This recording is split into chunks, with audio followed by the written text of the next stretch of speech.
I had a vision. I saw a dark and stormy ocean.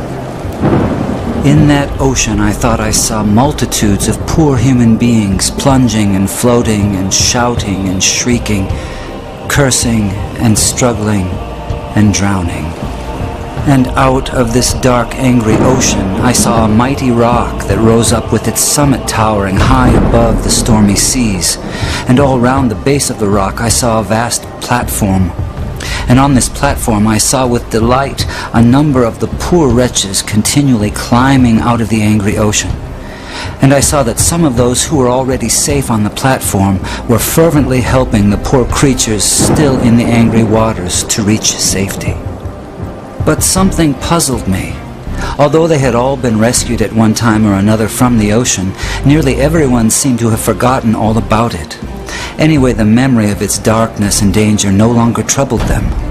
And what was equally strange and perplexing to me was that most of these people did not seem to have any care, that is, any agonizing care, about the poor perishing ones who were struggling and drowning right before their eyes. But then I saw something wonderful. I saw a great being from above come straight from his palace, right through the dark clouds. And he leapt right into the raging sea among the drowning people. And there I saw him toiling to rescue them until the sweat of his great anguish ran down in blood. And he was continually crying to those already rescued, to those whom he had helped with his own bleeding hands, to come and help him in the painful and laborious task of saving the lost.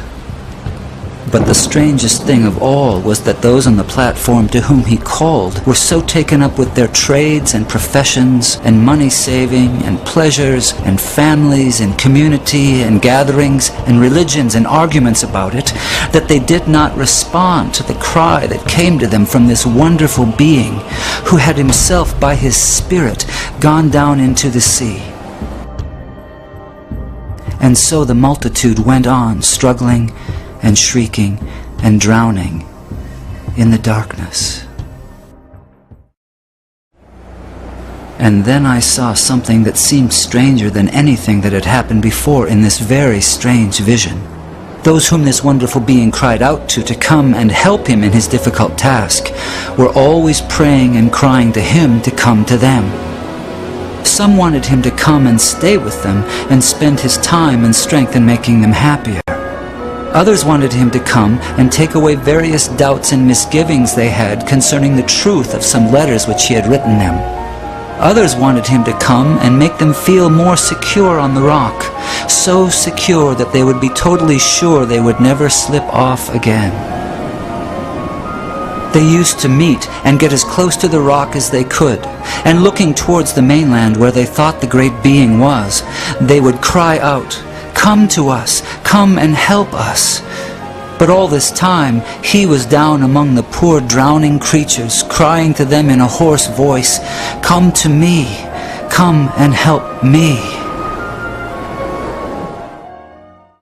And then I understood it all. It was plain enough. That sea was the ocean of life, the sea of real, actual human existence. Those multitudes of people struggling in the stormy sea were the billions of sinners from every race, language, and nation.